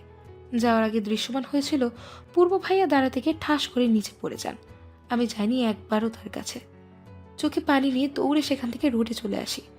রোডে আসতেই দেখি একটা ছেলে অ্যাশ কালার গাড়ির সামনে দাঁড়িয়ে বারবার ঘড়ি দেখছে। চিন্তায় ভ্রু কুচকায়। আমি আমার গাড়ির দিকে যাব, তখনই ছেলেটা আমার কাছে এসে বলল, আসসালামু আলাইকুম ম্যাম, আমি ফুয়াদ, ফার্স্ট স্যারের পিএ। ফার্স্ট স্যার তো আপনার সাথে দেখা করতে গিয়েছিলেন, আপনি এখানে? তাহলে তিনি কোথায়? ফাজ? এই ফাজকে পরক্ষণেই মনে হয় সেই দিনের কথা। তাহলে পূর্ব ভাইয়া ফার্স্ট গ্রুপে কি এসব কর্মকাণ্ড করেন, এসব খুন? আমি আর বেশি ভাবলাম না, ধীর কণ্ঠে বলি, আপনার স্যার নদীর পাড়ে মাতাল হয়ে পড়ে আছে, নিয়ে যান তাকে বাসায়। পারলে তাকে সাইকিয়াট্রিস্ট দেখাবেন, পাগল হয়ে গিয়েছেন তিনি। ফুয়াদ বোধহয় বেশ শখ খেলো, চোখ মুখে সেই ভাবটা উপচে পড়ছে। চমকিত কণ্ঠে বলল, ম্যাম কি বলছেন এসব? স্যার ড্রিঙ্কস করেছেন? মানে কিভাবে? তিনি তো ফুয়াদ নামক ছেলেটার কথা অর্ধসম্পূর্ণ রেখে গাড়ি স্টার্ট দিই। কিছু ভালো লাগছে না একদমই। ইচ্ছে করছে পূর্ব ভাইকে আরও 4-5টা থাপ্পড় দিতে। আহ, প্রেম, ভালোবাসা এত পেন কেন? ওয়াই? সন্ধ্যা বিরাজমান, আকাশে নীলাভ আভা। সূর্য বিদায় দিয়েছে খানিকক্ষণ আগে। বিকাল থেকে ড্রাইভ করতে করতে সন্ধ্যায় বাসায় এসে পৌঁছাই। আবরার মঞ্জিলে যায়নি। বিয়ে হয়তো এতক্ষণে শেষ হয়ে গিয়েছে। নিজের বোনের বিয়েতে শান্তিমতো থাকতেই পারলাম না। সব হয়েছে পূর্ব ভাইয়ার জন্য। একমাত্র তিনিই এই পরিস্থিতির জন্য দায়ী। এলোমেলো পায়ে সিঁড়িতে গিয়ে উঠে রুমে চলে আসি। দৃষ্টি দেখ সেই হাতটায়, যে হাত দিয়ে কিছু সময় আগে পূর্ব ভাইয়াকে একা ধারে 3টে থাপ্পড় মেরেছি। কান্না পায় হঠাৎ, প্রচুর। হাতটাকে কেটে টুকরো টুকরো করে ফেলতে ইচ্ছে করছে। ইস, কেন মারলাম তাকে? নিশ্চিত অনেক কষ্ট পেয়েছে, ব্যথা পেয়েছে। পরক্ষণে মনে পড়ে সে তো মাতাল অবস্থায় ছিল, নেশায় বুঁদ হয়ে। তাহলে তখন কি তার কোনো ফিলিংস হচ্ছিল? কিছু ভাববার মতো সুযোগ আমার এই দুর্বল শরীরটা দিল না। অতিরিক্ত মাথা ব্যথা নিয়ে ধপ করে বিছানায় গায়ে লিদি। ডাক্তার না দেখালেই নয়, তবে তার আগে এই দেশ ছাড়তে হবে, দূরে কোথাও চলে যাব। মাটিতে পুঁতে থাক মেডিকেলে পড়ার ইচ্ছে। 2 দিন কেটে গিয়েছে। আজ অব্র ভাইয়া অরিনকে নিয়ে কানাডা চলে যাবে। যেহেতু পূর্ব ভাইয়া বাংলাদেশে, কানাডা তার কোম্পানির ক্ষতি হতে পারে, তাই পূর্ব ভাইয়া বাংলাদেশে যতদিন থাকবে ততদিন কানাডাতে পূর্ব ভাইয়ার কোম্পানি অব্র ভাইয়া দেখবেন। 2 দিনে নিজেকে অনেকটা শক্ত করেছি। পূর্ব ভাইয়াকে সম্পূর্ণ ইগনোর লিস্টে ফেলে রেখেছি। অদ্ভুতজনক ব্যাপার হচ্ছে, এই 2 দিনে পূর্ব ভাইয়া একবারও আমার কাছে আসেননি, খোঁজ খবর নেননি, এমনকি এক পলক আমার দিকেও তাকাননি। তিনি এই 2টা দিন ওরা আপুর সাথে ছিলেন। ওরা আপুকে বাইরে নিয়ে যাওয়া, শপিং করিয়ে দেওয়া, রেস্টুরেন্টে ঘোরানো, সব তিনি করেছেন। এসব দেখে বাহির থেকে মনকে শক্ত করতে পারলেও ভেতর থেকে আমার অনুভূতিগুলো মৃত। আমি ভাবতাম হয়তোবা পূর্ব ভাইয়া আমায় ভালোবাসতেন, কিন্তু আমার ধারণাটা ছিল সম্পূর্ণ ভুল। আর কত কাঁদবি? কাঁদতে কাঁদতে মরে যেতে চাস? কারো জড়ানো কণ্ঠস্বর শুনে পিছে ফিরে তাকাই। অরিন দাঁড়িয়ে মলিন মুখে। আমি মলিন হাসি দিই। ও এগিয়ে এসে বলল, কাঁদিস না। খারাপ দিনগুলো আমাদের জীবনে বেশিক্ষণ স্থায়ী না রে দোল পাখি, ধৈর্য ধর। আমি মলিন কণ্ঠে বলি, চোখের সামনে যা হচ্ছে তা দেখো ধৈর্য ধরতে বলছিস? তো কি বলবো? আর কিছু বলার আছে? তুই কি মুভ অন করতে পারবি বা চাচ্ছিস? আমি বাংলাদেশে আর থাকতে চাই না, বাহিরে যাব। অরিন থমকানো দৃষ্টি দিয়ে তাকিয়ে আছে সে। অরিন বলল, দোস্ত তুই পাগল? মাথা খারাপ হয়ে গেছে? তোর মেডিকেলে পড়ার স্বপ্ন চুরমার হয়ে যাবে। পূর্ব ভাইয়াকে ভুলতে পারবি? চাচা চাচুকে ছেড়ে থাকতে পারবি? সব কিছু ছেড়ে আগাতে পারবি? আমি দীর্ঘশ্বাস ছাড়ি, নরম কণ্ঠে বলি, আমাদের জীবন প্রজাপতির মতন অনেকটা। প্রজাপতি যেমন এক জায়গায় বেশিক্ষণ স্থির থাকে না, তেমনি আমাদের জীবনও এক জায়গায় স্থির থাকে না। এগিয়ে যায় যেমনটা প্রজাপতির ক্ষেত্রে, বেশিক্ষণ এক জায়গায় থাকে না, উড়ে বেড়ায় মধুর সন্ধানে, আর আমরা সুখের সন্ধানে। অরিন অবিশ্বাস্য নজরে তাকিয়ে আছে। হয়তো আমি এতটা শক্ত হয়েছে মেনে নিতে পারছে না। ছোট থেকেই নরম মনের শান্ত প্রকৃতির মানুষ আমি। বাবা ভাইরা আমায় খুব নাজুকভাবে বড় করেছে, কখনো কষ্ট কি বুঝিনি। তবে আজ যেখানে সবচেয়ে বড় কষ্ট পেয়েছি, সেখানে হঠাৎ করে নিজেকে এতটা শক্ত করলাম কিভাবে, তা আমি নিজেই মেনে নিতে পারছি না। অরিন বলল, তোর ডিসিশন কি ফাইনাল? আমি মাথা নাড়িয়ে হ্যাঁ বলি। অরিন ফের বলল, ওকে ফাইন। কোন দেশে যাবি? কানাডা চল আমাদের সাথে। না, কানাডা যাব না, অন্য কোথাও যাব। ওখানে গেলে পূর্ব ভাইয়া খুঁজে পেয়ে যাবেন। সবার আড়ালে কোনো একদিন সুইজারল্যান্ড চলে যাব। অরিন অসহায় মুখে বলল, আর একবার ভেবে দেখ দোল পাখি, তোর স্বপ্ন সব মাটি হয়ে যাবে। তোর সাদা অ্যাপ্রন পরার স্বপ্নটা ভেঙে যাবে। পারবি সহ্য করতে? চোখে এসে জমা পানি অরিনের বর্তমান কথা শুনে টুপ করে গড়িয়ে পড়ে। শত চেষ্টা করে আটকানো যায়নি, সে নিজের ইচ্ছেতে গড়িয়ে পড়েছে।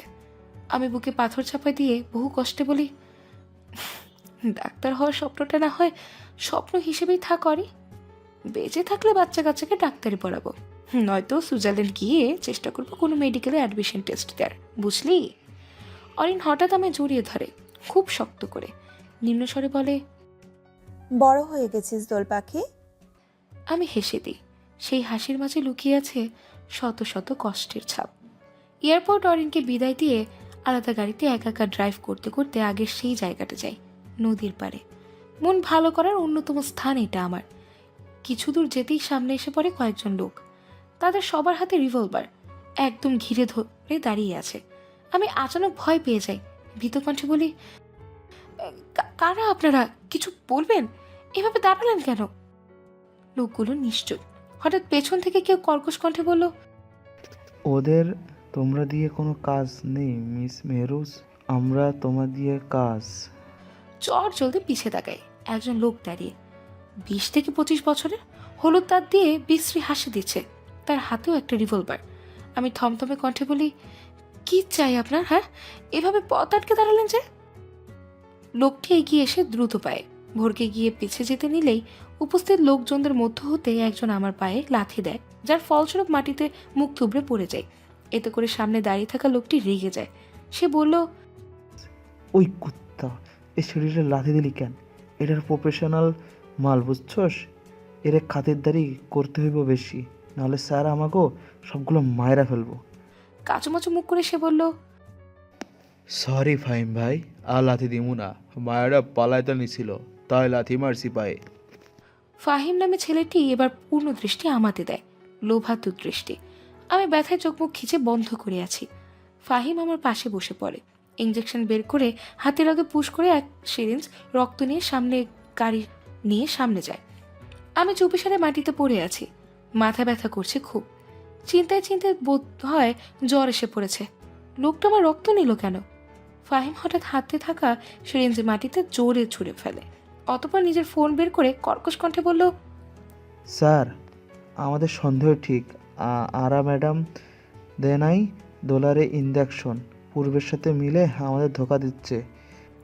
ওপাশ থেকে কি বললো জান আমার, তবে প্রথম লাইনটা কিছুটা শুনতে পেরেছি, যা আমার বোধগম্য হয়নি। কি হচ্ছে এসব? ফাহিম ফের বলল, আচ্ছা স্যার, আমি ইঞ্জেকশন দিতাছি নতুনটা, 4টা দিমু, তাহলে তাড়াতাড়ি মরবো। ফোন রেখে দেয় ফাহিম। গাড়ির ভেতর থেকে হাতে কিছু ইঞ্জেকশন নিয়ে এগিয়ে আসে আমার দিকে। আমি নড়াচড়া করার জন্য হাঁসফাঁস করছি, কিন্তু পারছি না। হঠাৎ করে বেশ দুর্বল লাগতে শুরু করে। ফাহিম আমার পাশে বসে এক হাত টেনে ধরে, সাথে করে নিয়ে আসা ইঞ্জেকশনগুলো এক এক করে পুশ করে দেয় আমার হাতের রগে। এতটাই দুর্বল ছিলাম, চোখের পাতা আলতো করে খোলা রাখা ছাড়া আর কিছুই করতে পারিনি। ইঞ্জেকশন দেওয়ার পর হাত ঝাড়া মেরে মাটিতে ফেলে দিয়ে চলে যায় ফাহিম নামক লোকটি আর তার দলবল। আমি চেয়ে থাকার এক পর্যায়ে অজ্ঞান হয়ে যাই। সাবেক আর্মি অফিসার জোহান আবরারের একমাত্র মেয়েকে জঙ্গি গোষ্ঠীর ক্যান্সারের বিষ দিয়ে মেরে ফেলার চেষ্টা করেছেন, তবে বিষ পুরোপুরি বাড়িতে ছড়িয়ে না যাওয়াতেই ডাক্তাররা সেই বিষ শরীর থেকে বের করতে সক্ষম হয়েছেন। 5 জন আটক হয়েছেন জঙ্গি গোষ্ঠীর, তবে আটক হওয়ার পর জেলে নেওয়ার সময় রাস্তার মাঝে 5 জন হার্ট অ্যাটাকে মারা যান। পুলিশ ধারণা করছে তাদের প্ল্যান করে হার্ট অ্যাটাক করানো হয়েছে। ফাহাদ, এই ছিল এখনকার খবর। গড়গড় করে এক সাংবাদিক টিভিতে এই কথাগুলো বলছিল। আমি টিভি থেকে দৃষ্টি সরিয়ে আমার বাম পাশে বসে থাকা পূর্ব ভাইয়ার দিকে তাকাই। তার মুখ পানে গাম্ভীর্যতার ছাপ বহমান। ছুরি দিয়ে ফল কাটছেন তিনি, আবার মাঝে মধ্যে আমার হাতে লাগানো স্যালাইনের ক্যানেলের দিকে তাকাচ্ছে। স্যালাইন শেষ হয়ে যাওয়ার আর বেশি সময় নেই, যে কোনো সময় শেষ হবে। সাথে সাথে না খুললে স্যালাইনের ব্যাগে রক্তে ভরে যাবে, তাই বারবার তাকাচ্ছেন তিনি। আমি হতভম্ব, মনে জমে থাকা প্রশ্নের উত্তর জানার জন্য ব্যাকুল আমি। কি হয়ে গেল এসব? টিভিতে এইসব নিউজ, আমি হসপিটালে, পাশে পূর্ব ভাই। কৌতূহল না দমিয়ে রাখতে পেরে দিশেহারা হয়ে বলি, এসব কি পূর্ব ভাইয়া? টিভিতে নিউজ, আমি হসপিটালে কিভাবে আসলাম? পূর্ব ভাইয়া আমার প্রশ্নে নিজের কাজ বন্ধ করেনি, বরং আগের থেকে মনোযোগী হয়ে ফল কাটছেন, যেন আমার প্রশ্নে তার কানেই যায়নি। আমি মাথা ঘুরিয়ে দেয়াল ঘড়ির দিকে তাকাই। টাইম দেখে চক্ষু চড়ক আছে, সকাল 9টা বেজে 10 মিনিট। কিন্তু কাল যখন আমি জ্ঞান হারিয়েছিলাম তখন মিনিমাম 12টা বাজে। তার মানে একদিন যাবৎ আমি বেহুশ ছিলাম। আমি অবাক কণ্ঠে বলি, 9টা 10 বাজে, তার মানে আমি একদিন যাবৎ সেন্সলেস ছিলাম। এবার পূর্ব ভাইয়া নড়ে চড়ে বসলেন, মাথা তুলেন তিনি। এতক্ষণ মাথা নিচু ছিল তার চেহারা দেখতেই আটকে উঠি এক প্রকার। চোখ জোড়া প্রচণ্ড লাল, হালকা ফুলে আছে, রক্তিম ঠোঁট জোড়া শুকিয়ে কাট। তিনি ফিচল কণ্ঠে বললেন, পূর্ব ভাইয়া কথাটা বলার পরই হুড়মুড়িয়ে কাছে এসে আমায় জড়িয়ে ধরেন, কাঁধে মাথা রেখে জোরে জোরে শ্বাস টানতে থাকেন। আমি হতবিহ্বল, মন নিভৃত থেকে বলছে তাকে জড়িয়ে ধরতে। তার অস্তিত্বে নিজের অবস্থান খুঁজে নিতে। কিন্তু পরক্ষণে মনে পড়ে সেই দিনগুলোর কথা, কতটা পেইন ইগনোর করেছেন তিনি। অযাচিত কারণে অপমান করে আমার গায়ে হাত পর্যন্ত তুলেছেন। আমি চেপে থাকা অভিমানের কারণে ধাক্কা দেই পূর্ব ভাইয়াকে, ছিটকে দূরে সরে যান তিনি। দৃষ্টি স্বাভাবিক, যেন এমন কিছু হবে তা আগে থেকেই জানতেন। আমি কাট কণ্ঠে বলি, খবরদার, দরদ দেখাতে আসবেন না। আপনার এই দরদ রাস্তার কুকুরকে দেখান। অসভ্য লোক, নিজের প্রয়োজনে কাছে টেনে নেবেন, আবার অপ্রয়োজনে ফুরিয়ে গেলেই একদম ছুঁড়ে মারবেন আমাকে। না, আপনার কি আমাকে দাসী মনে হয়? হ্যাঁ। শুরুটা শান্তভাবে করলেও শেষের দিকে রেগে কটমট হয়ে যায়। ভেতরে জমে থাকা অভিমানগুলো বরফে রূপান্তরিত হয়। ইচ্ছে করছে পূর্ব ভাইয়াকে ক্ষত বিক্ষত করে দিতে। তার চেহারা এই মুহূর্তে দেখতে ইচ্ছে করছে না। পূর্ব ভাইয়া ফের এগোলেন, তবে আমার স্পর্শ করলেন না। আমার পাশে বসে ধীর কণ্ঠে বললেন, তুই দাসী না, তুই আমার রানী দোলপরি, আমার সাম্রাজ্যের রানী তুই। কেঁপে উঠে পিছু সরে যায়। স্যালাইন শেষ। তা দেখে পূর্ব ভাইয়া চট জলদি কাছে এসে হাত থেকে খুব ধীরে সুস্থে স্যালাইনের ক্যানেলা খুলে ফেলেন। আমি এবার হাত টানাটানি করলাম না। তিনি তার কাজ সম্পূর্ণ আমার দিকে মনোযোগী দৃষ্টি দেন। অতঃপর বললেন, একটা চুমু খাই দোলপরি, জাস্ট একটা। কেমন জানি ফাঁকা ফাঁকা লাগছে। তার কথায় ভরকে যাই। চোখ দুটো বড় বড় করে তাকিয়ে থাকার এক পর্যায়ে আমি জোর গলায় বলি, ফাজলামো করছেন আমার সাথে? বেরিয়ে যান। আপু, আম্মু, ভাইয়া, চাচা, চাচু তারা কোথায়? আমি তাদের কাছে যাব। ডাকুন তাদেরকে। তারা এখন আসবে না, সবাই আমাদের প্রাইভেসি দেওয়ার জন্য বাইরে গিয়েছে। আবার ফাজলামো? আপনি যান তো এখান থেকে। রাগে গজগজ করে বলি তাকে। তবে তিনি শান্ত কণ্ঠে বললেন, আমার উপর এত রাগ কেন দোলপরি? আপনি জানেন সেই কারণটা। এই যে এখন ভালো ব্যবহার করছেন, একটু পরে দেখা যাবে ঠাস ঠাস করে থাপ্পড় মেরে বসে আছেন। পূর্ব ভাইয়া হাসেন। হাসিটা অন্যরকম, ছাপা কষ্টে জর্জরিত। তিনি শীতল কণ্ঠে বললেন, আর কোনোদিনও তোর গায়ে হাত তুলবো না। সেদিন তোকে দুটো থাপ্পড় মেরে আমি আমার নিজের হাত ছুরি দিয়ে কেটে ক্ষতবিক্ষত করেছি। থাপ্পড়গুলো তোর গালে পড়লো, তার কষ্ট ব্যথা আমার বুকে এসে লেগেছে। এখন আর তোকে দূরে সরিয়ে রাখতে হবে না, সব কিছু সলভ হয়ে গিয়েছে। আমি বাঁকা চোখে তাকাই তার দিকে। সন্ধিহান কণ্ঠে বলি, মানে কি বলছেন এসব? খুলে বলুন। বলবো, তার আগে ফ্রুটসগুলো খেয়ে নে। তুই উইক অনেক, রক্ত চেঞ্জ করা হয়েছে বিষের প্রতিক্রিয়া সরাতে। আমি প্লেট হাতে নিই, এক পিস মুখে নিয়ে তাকে ইশারা করে বলি, শুরু করুন। পূর্ব ভাইয়া উঠে দাঁড়িয়ে সোফায় গিয়ে গা এলিয়ে দেন। আমার দিকে তাকিয়ে বললেন, ওরা যে মেজো চাচুর আপন মেয়ে না, জানিস? হ্যাঁ, আম্মু বলেছে। ওরা আপুর 10 বছর বয়স, তখন তাকে মেজো চাচু রাস্তা থেকে আহত অবস্থায় পায়। আপু অনাথ ছিল, আর মেজো চাচুর কোনো বাচ্চা হচ্ছিল না দেখে মেজো চাচু ওরা আপুকে নিজের মেয়ে হিসেবে বড় করেন। তার কয়েক বছর পরই তো অরিন হয়। ওরা অনাথ না, ওর বাবা মা ভাই সবাই আছে। চমকিত দৃষ্টিতে তাকিয়েছি পূর্ব ভাইয়ার দিকে। হাতে থাকা আপেলের টুকরোটা ফট করে প্লেটে পড়ে যায়। বিস্ময় নিয়ে বলি, সিরিয়াসলি? তাহলে আপুর বাবা মা কোথায়? ওরার বাবা মাকে জঙ্গি গোষ্ঠীর লিডার আটকিয়ে রেখেছে। কারণটা ওরাকে ব্ল্যাকমেল করে আমাদের পরিবারের ক্ষতি করা।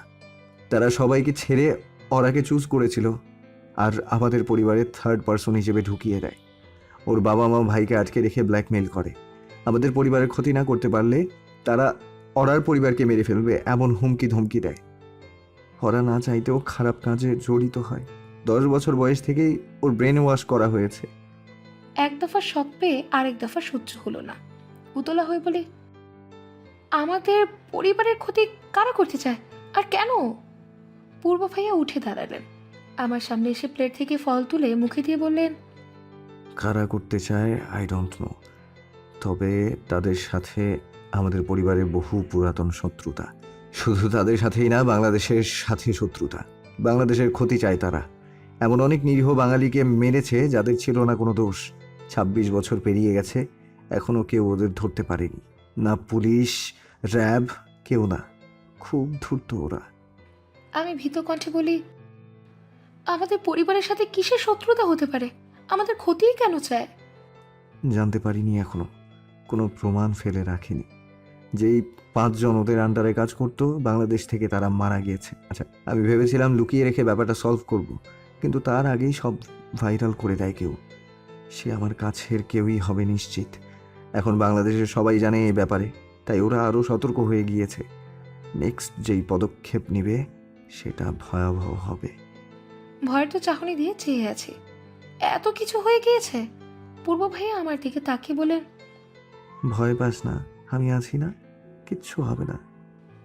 আশ্বস্ততে মাথা নাড়িয়ে সায় জানাই। ফের বলি, ওরা আমাকে কিসের ইঞ্জেকশন দিয়েছিল? ক্যান্সারের বিষ। এটা নতুন ভাইরাস, চীনের ল্যাব থেকে চুরি করে এনেছে এই বিষ, নয়তো টাকা দিয়ে কিনে। কারণ এই বিষ মার্কেটে পাওয়া যায় না। যেভাবে আনুক এটা জালিয়াতি করে এনেছে। এই ইঞ্জেকশন দেওয়ার কথা ছিল অরার উপর ওরা ইঞ্জেকশন দেয়া আর আমাদের ফ্যামিলির পার্সোনাল ইনফরমেশন নেয়ার দায়িত্ব আরোপ করেছিল। ওরা যেদিন দেশে আসে তার 2 দিন পর ও আমাকে সব ঘটনা জানায়। আমি সাথে সাথে ভেবে নিয়ে অ্যাক্টিং করব।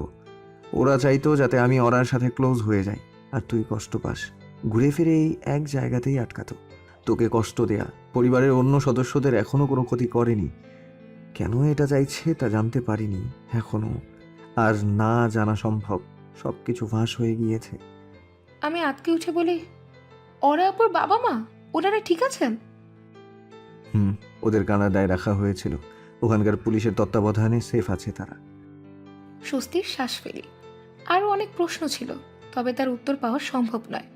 আমি হঠাৎ চমকে বলি, আপনি এত কিছু জানলেন কি করে? পূর্ব ভাইয়া রহস্যময়ী হাসি দেন। আমি তা দেখে ফের বলি, আপনার কাছে রিভলভার কোথা থেকে আসলো? ফার্জকে? ফুয়াদ মানে আপনার বিয়ে? আপনাকে ফার্জ বলে সম্বোধন কেন করলো? প্লিজ বলুন না, আপনি কি কোনো মাফিয়া টাফিয়া নাকি? পূর্ব ভাইয়াকে এই প্রথমবারের মতো চমকাতে দেখলাম। তার মানে আমার বলা কথাটি ভুল? পূর্ব ভাইয়া বললেন, লাইক সিরিয়াসলি, তোকে আমার মাফিয়া মনে হয়? এই বাজে পেশায় আমি যাব? স্টুপিড। তাহলে আপনি কে? গোয়েন্দা বিভাগে সিনিয়র অফিসার। গম্ভীর কণ্ঠে বললেন তিনি। আমি বিস্ময় নিয়ে চেয়ে আছি। ঠোঁট দুটো গোল গোল করে বলি, হোয়াট? অবাকের চরম পর্যায়ে অতিক্রম করে ফেললাম বোধহয়। মানে একটা মানুষ একসাথে এত কিছু কিভাবে হয়?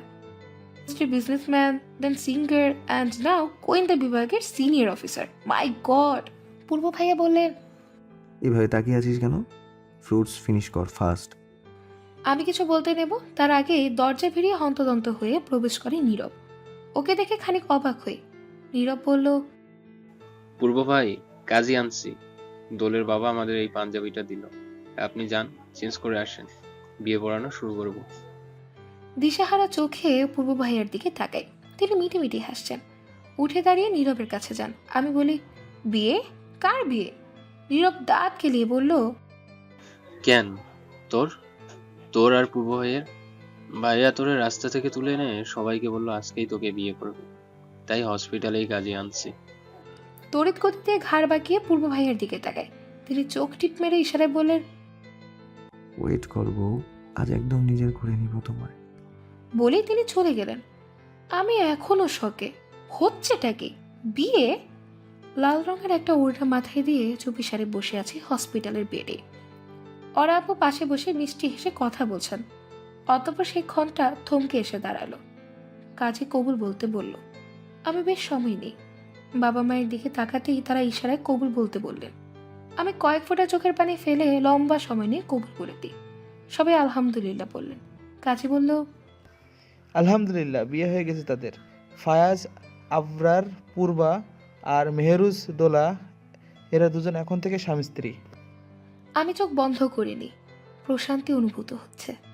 পূর্ব ভাইয়া এখন সম্পূর্ণরূপে আমার। ওরা আপু বলল, আরে তুই কাঁদছিস কেন? পূর্ব যদি দেখে আমাদের 12টা বাজিয়ে দেবে। বলে আপু হাসলেন। আমি মৃদু হেসে মাথা নিচু করে নিই। বাবা মা আমার মাথায় হাত বুলিয়ে দিয়ে একে একে সবাই চলে যান। খানিক বাদে আসেন পূর্ব ভাইয়া। তার মুখে তৃপ্তির হাসি। তিনি বড় বড় পা ফেলে এগিয়ে এসে আমায় কোনো কথা বলতে না দিয়েই আমার ওষ্ঠদয় তার ওষ্ঠধার মাঝে পরম আবেশে আঁকলে নেন। চমকে গিয়ে তার পাঞ্জাবির কলার আঁকড়ে ধরি আমি। সে ব্যস্ত আমার অযত্নহরের মাঝে। কড়া রোদের তাপদাহ চারিদিকে। থাই গ্লাসের মোটা পর্দা ভেদ করে এক চিলতে রোদ প্রবেশ করে কেবিনে। পিটপিট করে চোখ খুলতে ভেসে ওঠে পূর্ব ভাইয়ের চেহারা। কানে ভেসে আসে তার হৃৎস্পন্দনের ধকধক শব্দ। খুব সাবধানে উঠে বসি যাতে তার ঘুম না ভাঙে। পূর্ব ভাইয়ের বুকে ঘুমিয়েছিলাম এতক্ষণ যাবৎ। সেই ঘন্টায় তিনি হুট করে আমার ওষ্ঠদয় ছেড়ে তাড়া দেয় ঘুমানোর জন্য।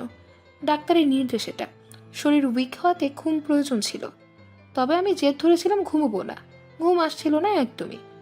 এক পর্যায়ে তিনি আমার পাশে শুয়ে পড়ে আমার হাত ধরে হ্যাচকা টান মেরে তার বুকে ফেলেন।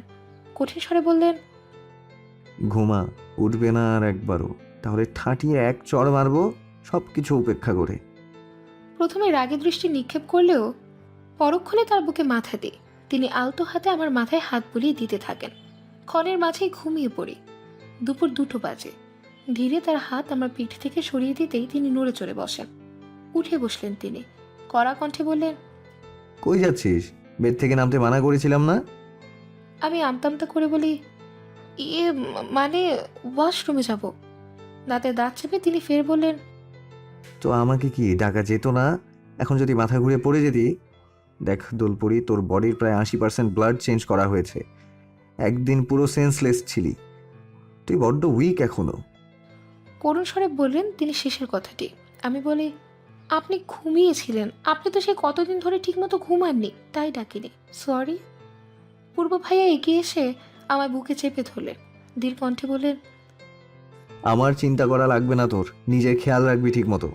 এখন থেকে না নিলেও চলবে, আমি কেয়ার নেব। স্বস্তির শ্বাস ছাড়ি। কোথাও যেন ভয় অনুভূত হচ্ছে।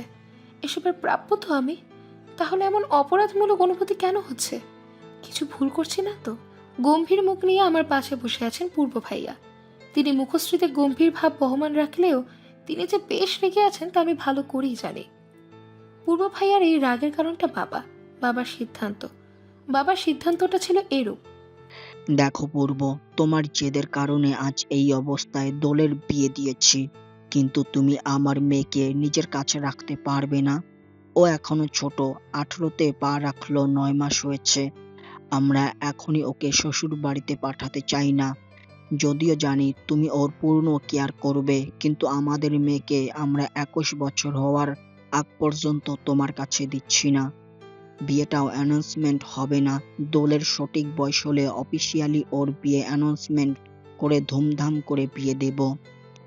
পূর্ব ভাইয়া কথাটা শোনার পর বেশ রেগে গিয়েছিলেন, তবে সে নিজের রাগ সংযত করে সোফায় বসে পড়েন। ড্রয়িং রুমে এবার দৃষ্টি এখন পূর্ব ভাইয়ার উপর। হসপিটাল থেকে রিলাইজ দিয়েছে আমাকে, ইচ্ছে করে দেয়নি। আমি পূর্ব ভাইয়াকে ব্ল্যাকমেল করে ডাক্তারদের ধমকে ধামকে রিলাইজ করান। এতে অবশ্য রেগে তিনি আমার ওপর, তবে আমার জেদের কাছে সে আত্মসমর্পণ করেছেন। পূর্ব ভাইয়া মৌনতা কাটিয়ে বললেন, এমন সিদ্ধান্ত নেওয়ার মানে কি চাচু?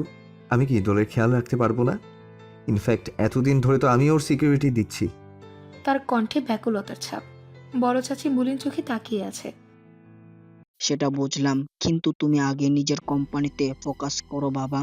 এত কষ্ট, এত শ্রম দিয়ে এত দূর নিয়ে এসেছো কোম্পানিটাকে, মাঝপথে লস খেলে তখন কিভাবে সামাল দিবে? নতুন ডিল পেয়েছো 50 কোটি টাকার, এটা তো অব্র একা সামলাতে পারবে না। তুমি বরং কানাডা চলে যাও, দোলও পড়াশোনা শেষ করুক। পূর্ব ভাইয়ার চোখ মুখে অসহায়ত্বের ছাপ। এবার বড় চাচু বললেন, জোহান যা বলেছে তাই তুমি করবে পূর্ব। কানাডা যাও, আমাদের সেফটি র্যাপ দিবে, সিকিউরিটি আগে থেকে করা করব। কড়া সিকিউরিটি তো আগেই ছিল। আশফি যে দোলকে কিডন্যাপ করলো, কিছু করতে পেরেছে? কড়া কণ্ঠে বলল পূর্ব ভাইয়া। বড় চাচু থতমত খেলেন। তিনি বললেন, আগের বার থেকে আরও সাবধান হব, কিন্তু তোমার কানাডা যাওয়াটা জরুরি। যাব না আমি, দরকার হলে দোলকে নিয়ে যাব। হ্যাঁ কানা, যা খুশি করো, কোম্পানির লস হলেও কিছু যায় আসে না আমার। কথাটা বলে পূর্ব ভাইয়া চলে গেলেন উপরে। অসহায় মুখে চেয়ে আছে চাচুরা। পূর্ব ভাইয়ার কোম্পানি থেকে বেশ বড় একটা অ্যামাউন্ট আসে, আর সেখান থেকে চাচুরার টাকা নিয়ে তাদের বাংলাদেশে থাকা 2টো পোশাক ফ্যাক্টরিতে ইনভেস্ট করেন। তাছাড়া পূর্ব ভাই তার এই কোম্পানির পেছনে গণখাটুনি করেছেন। মাথার ঘাম পায়ে ফেলে দিন রাত এক করে কোম্পানির পিছে পড়েছিলেন, যার কারণে তার কোম্পানির সুনাম কানাডাতে বেশ ভালো। এই কোম্পানির প্রতিষ্ঠাতা বড় চাচু, তারপর অব্র ভাইয়া আর পূর্ব ভাইয়ের পিছনে লেগে থাকেন। সব থেকে বেশি সময় মেধা শ্রম দিয়েছেন পূর্ব ভাইয়া, তাই বড় চাচু কোম্পানিটা তার নামে লিখিয়ে দিয়েছে। তবুও পূর্ব ভাই সব জায়গায় বলেন কোম্পানির প্রতিষ্ঠাতা তার বাবা এবং মালিকও সে। কোম্পানিটায় অনেক টাকা ইনভেস্ট করা হয়েছে, তাই হয়তো হেলাফেলা করতে বারণ করছে চাচু। কিন্তু পূর্ব ভাইয়া আদৌকে যাবেন কেন যায়? ড্রয়িং রুম থেকে চলে গেলেন সবাই, থেকে গেলেন বড় চাচি। বড় চাচি এগিয়ে আসলেন আমার কাছে, কোমল কণ্ঠে বললেন, আমার ছেলেটা তোকে ছাড়া কিছুই বোঝে না রে মা। যখন ও তোকে প্রথম দেখে তখন থেকেই ওর মনে সুপ্ত অনুভূতি ছিল তোকে নিয়ে। এই অনুভূতি থাকতে ও তোর সাথে খারাপ ব্যবহার করতো, কিন্তু এক সময় না পেরে ভালোবেসে ফেলে তোকে পাগলের মতন। আমাকেই বলেছিল প্রথম এই কথা। আমি মাথা নিচু করে শুনছিলাম চাচির কথা। অবাক লাগছে, তাহলে ছোটবেলার সেই খারাপ ব্যবহার এই কারণে? বড় চাচি আমার মাথায় হাত রেখে বললেন, একটা রিকোয়েস্ট করি মা, রাখবি? আমি ব্যাকুল হয়ে বলি, চাচি এভাবে বলছো কেন? রিকোয়েস্ট করার দরকার নেই, তুমি আমায় অর্ডার করো, যথাসম্ভব মানার চেষ্টা করব। বড় চাচি মুচকি হাসলেন, অতঃপর তিনি বললেন, তুই পূর্বকে একটু বোঝা কানাডা যেতে। এই ডিল হাত থেকে চলে গেলে অনেক ক্ষতি হয়ে যাবে কোম্পানির। পূর্বের অতি কষ্ট করে গড়ে তোলা এত বড় কোম্পানি নিমেষেই বন্ধ হয়ে যাবে। এমনিতেই কোম্পানিটা গত বছর 30 কোটি টাকার লস হয়ে যাবে। পূর্ব যতই মুখে বলুক ওর কিছু আসে যায় না, কিন্তু আমি জানি ওর কাছে এই কোম্পানিটা কি। তুই একটু পূর্বকে বোঝা না মা, আমি শিওর পূর্ব তোর কথা মানবে। মাথা নিচু করে আছে, হৃৎপিণ্ড দপদপ করে লাফাচ্ছে। পূর্ব ভাইয়াকে ছাড়া আমি থাকতে পারবো তো? আমি আলতো হেসে চাচির উদ্দেশ্যে বলি, আচ্ছা চাচি, বলবো, টেনশন করবেন না, পূর্ব ভাইয়া রাজি হয়ে যাবেন। চাচি তৃপ্তির হাসি দিলেন, কপালে একটা চুমু দিয়ে তিনি উঠে চলে গেলেন। আমি সেদিকে চেয়ে বুকে চাপ অনুভূত হচ্ছে। একদিকে ফ্যামিলির কথা ফালাতে পারবো না, অন্যদিকে পূর্ব ভাইয়াকে ছাড়া থাকতে হবে, ভাবতেই তিক্ত অনুভূত হচ্ছে। কি করব আমি? রাত 8টা, আধারে ছেয়ে আছে পুরো চারিপাশ। হিমশীতল বায়ু এসে শরীরে বাড়ি খেতেই ভালো লাগার শিহরণ বয়ে যায় শরীরে। আকাশে আজ চাঁদ উঠেছে। আজ পূর্ণিমা, চাঁদের পবিত্র আলোর চারিদিকে ছড়িয়ে চিকচিক করছে। ঠোঁটের কোণায় মৃদু হাসি নিয়ে পরিবেশ দেখতে ব্যস্ত আমি। পূর্ব ভাইয়ের সাথে কথা বলা হয়ে ওঠেনি, বাসায় নেই তিনি। স্নিগ্ধ পরি কি জানে তার হাসিতে আছে হৃৎস্পন্দন স্তব্ধ করে দেওয়ার অমায়িক শক্তি, চোখের পলক না ফেলার কঠিন আদেশ, শত রাতের ঘুম কেড়ে নেওয়ার একমাত্র পন্থা। চট জলদি পেছন ফিরে তাকাই, পূর্ব ভাইয়া বুকের বাপাশে হাত দিয়ে দাঁড়িয়ে আছেন, দেয়ালে হেলান দিয়ে আসে। আমি দ্রুত পায়ে তার কাছে এগিয়ে গিয়ে অস্থির হয়ে বলি, কি হয়েছে? বুকে হাত দিয়ে আছেন কেন? ব্যথা করছে? পূর্ব ভাইয়া মৃদু হাসলেন, মধুমাখা হাসি। তিনি বললেন, ব্যথা করছে তো, খুব বেশিই ব্যথা। এখন তুই জ্বর জলদি বুকের বাঁ পাশটায় নিজের ঠোঁট ছোঁয়াতো, ব্যথা কমে যাবে আমার। চোখ পাকিয়ে আমি বলি, অসভ্য লোক। বলে 1 সেকেন্ড সেখানে না দাঁড়িয়ে ফের ব্যালকনির কর্নারে চলে আসি। রেলিংয়ে হাত রেখে বাহিরে তাকাই, কিন্তু মন গহীন থেকে ছটফট করে পূর্ব ভাইকে এক নজর দেখার জন্য।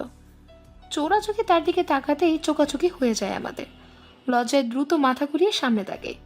লম্বা শ্বাস টেনে মনে মনে নিজেকে কয়েকটা কঠিন গালি দিয়ে ক্ষান্ত হই। আচানক অনুভব হলো আমার পেছনে কেউ দাঁড়িয়ে। চোখ খুলে পেছে ঘুরতে নিব, তার আগে একজোড়া হাত আমার পেছন থেকে জড়িয়ে ধরে। আমার হাতের ওপর হাত রেখে কাঁধে থুতনি স্থাপন করে।